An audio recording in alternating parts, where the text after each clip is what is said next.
Welcome to my YouTube channel.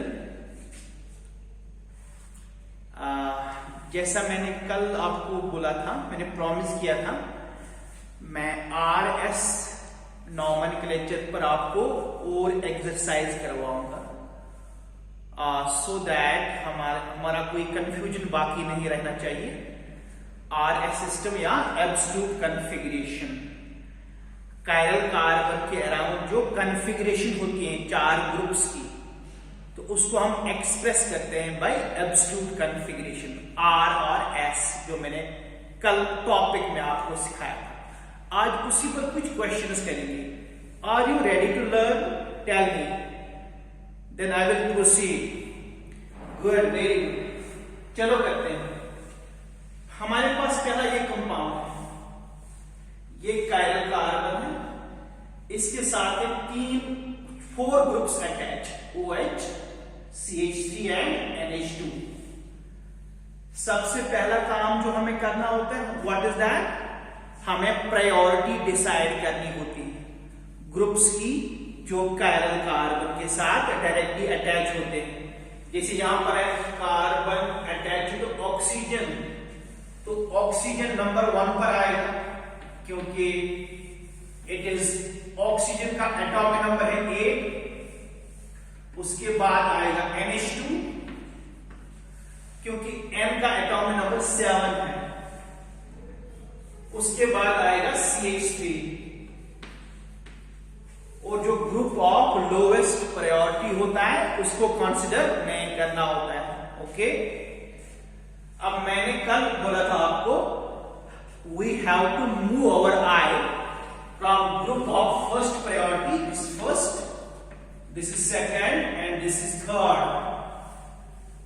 If you move our eye from first to third, if the direction is clockwise, वो R configuration होता है, और अगर वो anti clockwise होता है वो होता है S कॉन्फ़िगरेशन। ओके, चलो यहां देखते हैं। नंबर 1 पर ये है, नंबर 2 पर है NH2,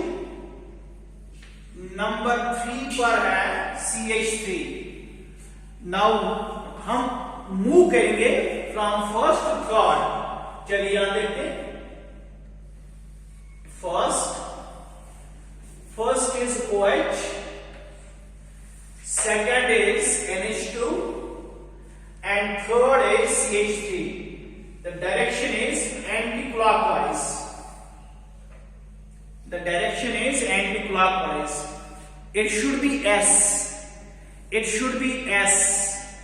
ओके बेटा, लेकिन नहीं, मैंने आपको कल एक और इंफॉर्मेशन बताई थी। अगर ग्रुप ऑफ लोवेस्ट प्रायोरिटी कहां पर है?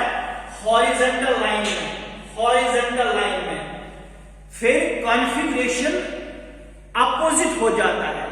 अगर हमें R मिलता है तो फिर वो S होता है। यहां ये S लगता है, लेकिन basically it is R। It is what? R। मैं थोड़ा इसको और इलॉबरेट करूंगा। It is R configuration, R। Okay, तो ये तो एंटी क्लॉकवाइज लग रहा है, इट शुड बी S, लेकिन इसको हमने R लिखना है। अब आप कहेंगे सर हमें डाउट हो रहा है, इसको अभी मैं क्लियर करूंगा। देखो ये R कैसा है, ये R इसलिए है, देखो बेटा, जो ग्रुप ऑफ लोवेस्ट प्रायोरिटी होता है, ग्रुप ऑफ लोवेस्ट प्रायोरिटी, उसको हमने लाना होता है बॉटम ऑफ वर्टिकल लाइन पर, बॉटम ऑफ वर्टिकल लाइन पर उसको यहां लाना है।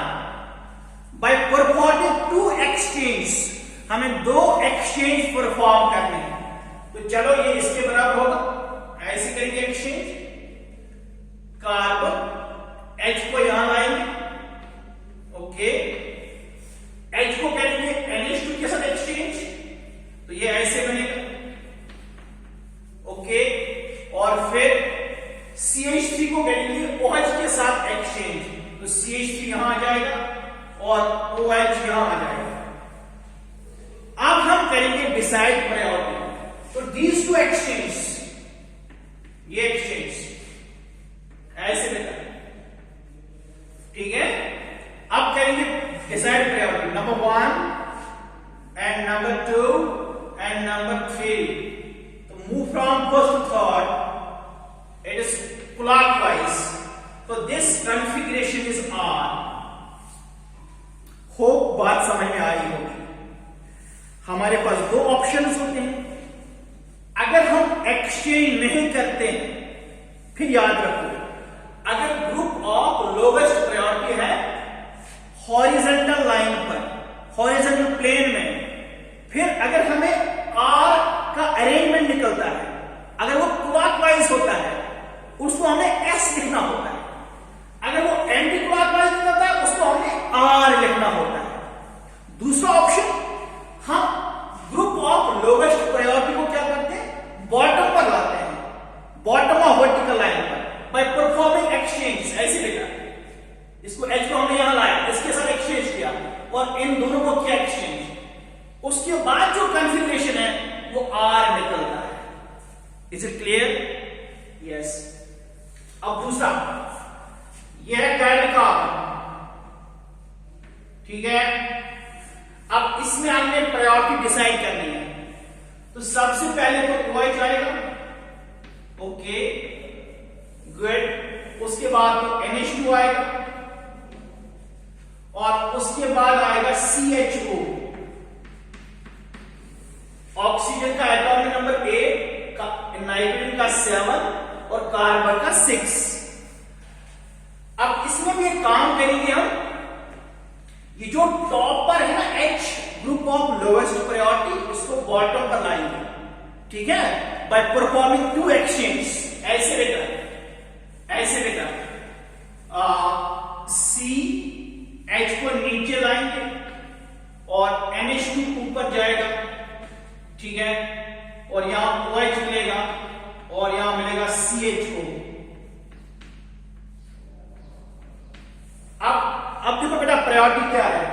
This is 1, this is 2 and this is 3. Now move your eye from first to third. It is anti clockwise, so it should be S configuration. S configuration बेटा, because it is anti clockwise. 1, 2 और 3.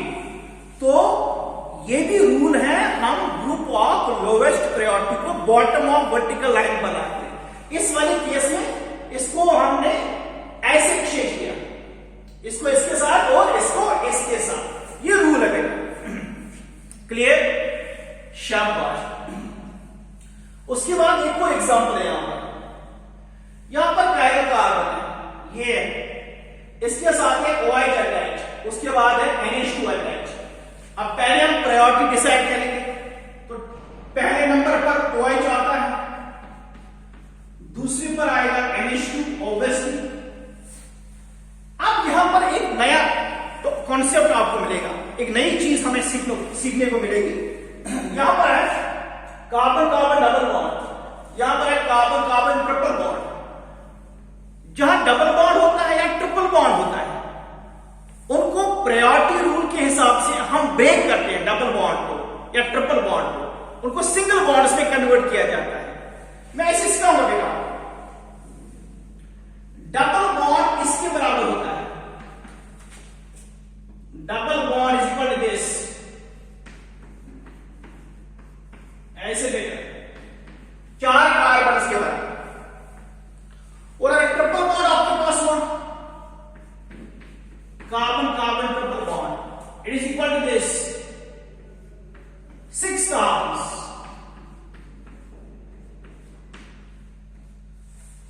अब आप ही मुझे बताइए किसको मिलेगी higher priority? Triple bond. So triple bond gets higher priority over double bond, क्योंकि double bond is equal to 4 carbons and triple bond is equal to 6 carbon. That means, hope it is clear. अब हम priority decide करेंगे बेटा, और फिर देखेंगे group of lowest priority कहां पर है. चलो ठीक है. तो NH2 के बाद है कार्बन कार्बन ट्रिपल बॉन्ड, और फिर लास्ट में है carbon carbon double bond, CH double bond CH2. तो ये प्रायोरिटी है, फर्स्ट, सेकंड, थर्ड। अब आप बोलेंगे सर ये है, इस group of lowest priority, it is on the horizontal line. हम ऐसे भी बता सकते हैं, एक्सचेंज परफॉर्म करने के विदाउट परफॉर्मिंग एक्सचेंज हम बता सकते हैं ये आर है कि एस है। देखो हाईएस्ट किसका है, ये 1, किसका है 2, सॉरी दूसरा किसका है NH2 का, एंड थर्ड है अल्काइन का। Now move your eye from first to third, ऐसे ये बेटा ऐसे बेटा, तो ये है CH डबल बॉन्ड CH2, तो this is group of highest priority, then second and third. तो एंटी क्लॉकवाइज लग रहा है ना जी, तो एंटी क्लॉकवाइज है तो इट शुड बी S, लेकिन basically it is R, it is R कैसे हुआ, तो मैं एक्सचेंज करूंगा, जो ग्रुप ऑफ लोवेस्ट प्रायोरिटी है उसको बॉटम पर लाएंगे। देखो बेटा कैसे करेंगे, ये है डबल बॉन्ड, इसको यहां लाएंगे, तो एक्सचेंज करेंगे बेटा C, तो यहां आएगा CH double bond CH2, got it. तो OH जो है वो यहां आ जाएगा, और NH2 को करेंगे ट्रिपल बॉन्ड वाले एक्सचेंज, तो यहां पर carbon carbon triple bond. Now decide priority, this is 1, this is 2 and this is 3। Now move your eye, ऐसे बेटा, it is clockwise, so the configuration is R, configuration is R। तो याद रखिएगा, अगर आप एक्सचेंज नहीं कर रहे हैं और अगर group of lowest priority horizontal line पर है, फिर अगर R कॉन्फ़िगरेशन निकलता है लेकिन वो बेसिकली S होता है, अगर S होता है लेकिन वो R होता है, ठीक है, अगर वो हॉरिजॉन्टल लाइन पर। लेकिन फिर जब आप एक्सचेंज करेंगे, एक्सचेंज करके हम आराम से बता सकते हैं R है कि S है। वो कैसे, ग्रुप ऑफ लोवेस्ट प्रायोरिटी को बॉटम पर लाना है बाय परफॉर्मिंग 2 एक्सचेंज। यहां पर मैंने इसको एंटी क्लॉकवाइज घुमाया, ऐसे इसको इसके साथ और इसको इसके साथ। Okay, concept is clear? Yes. अब एक और क्वेश्चन, लास्ट क्वेश्चन से बताऊंगा, जिसमें 2 कायरल कार्बन्स होंगे, वो भी बताऊंगा मैं। चलिए करते हैं। Optically active compounds containing 2 chiral carbons, वो भी करते हैं। चलिए इसको करते हैं।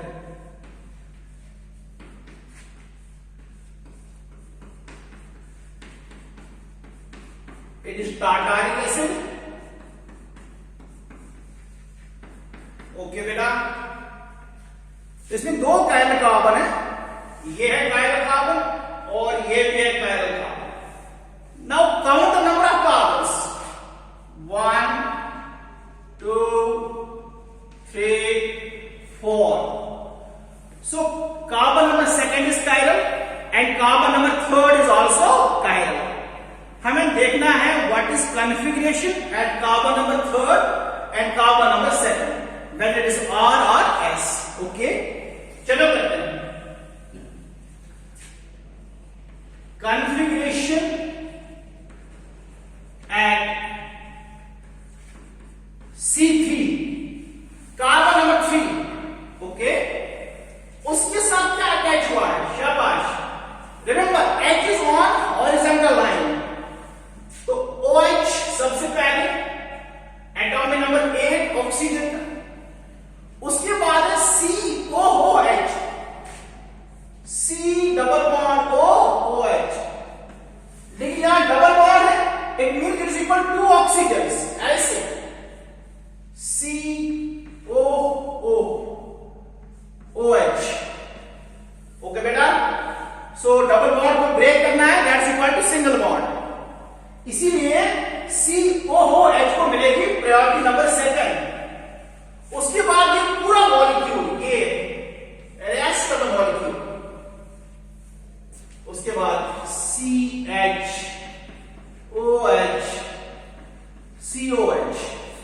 ये है प्रायोरिटी। ओके बेटा, बात आ रही है समझ? तो ऑक्सीजन का एटॉमिक नंबर 1, इसको हाईएस्ट प्रायोरिटी मिलेगी, उसके बाद कार्बोक्सिल ग्रुप को मिलेगी, ठीक है, उसके बाद इसको मिलेगी, रेस्ट ऑफ द मॉलिक्यूल। अब कार्बन नंबर 3 पर आर होगा कि एस होगा, समझना बेटा। Move your I, this is group of first priority 1 2 and this is 3, ये वाला। तो ये एस लग रहा है ना, एंटी क्लॉकवाइज है, एंटी क्लॉकवाइज लग रहा है ना, लेकिन ये आर होगा। अभी मैंने एक्सचेंज परफॉर्म नहीं किया। 1 2 and 3, it is anti-clockwise. So इसको हमें लिखना चाहिए S, लेकिन बेसिकली इट इज R, क्योंकि मैंने H को अभी बॉटम पर नहीं लाया, एक्सचेंज नहीं किया। So it's anti-clockwise. The actual configuration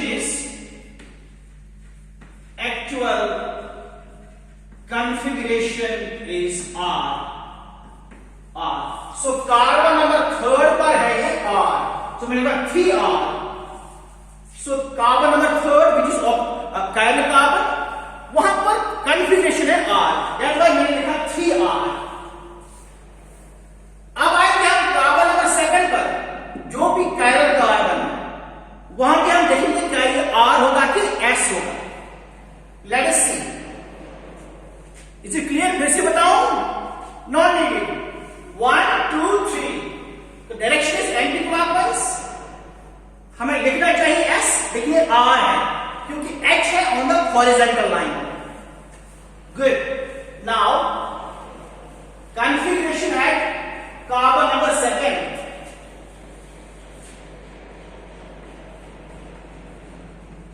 Configuration at C2, which is also a chiral carbon.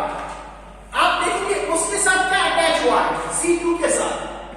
यहां से OH, यहां से H, यहां से COH, यहां से मॉलिक्यूल का बाकी पोर्शन, ये बेटा ये है. Now wait, OH number 1, COH number 2, and you know H is on the horizontal line, and the rest of the molecule is like this. 1 2 3. Now move your eye from first, second to third. 1 2 3. ऐसे बेटा 1 2 and 3. It is anti-clockwise. It is anti-clockwise. Anti-clockwise. लेकिन H कहां पर है? Horizontal line में. तो हमें लिखना चाहिए S, but it is not S. It is actually R. So carbon number 2 पर है, इसकी कॉन्फ़िगरेशन R. कार्बन नंबर 3 पर भी है R. So the actual configuration is 2R 3R, and both the chiral carbons configuration is R. Hope the concept is clear. For any further clarification, for doubts, please write to me in the comment box and do subscribe to my channel. Thank you very much.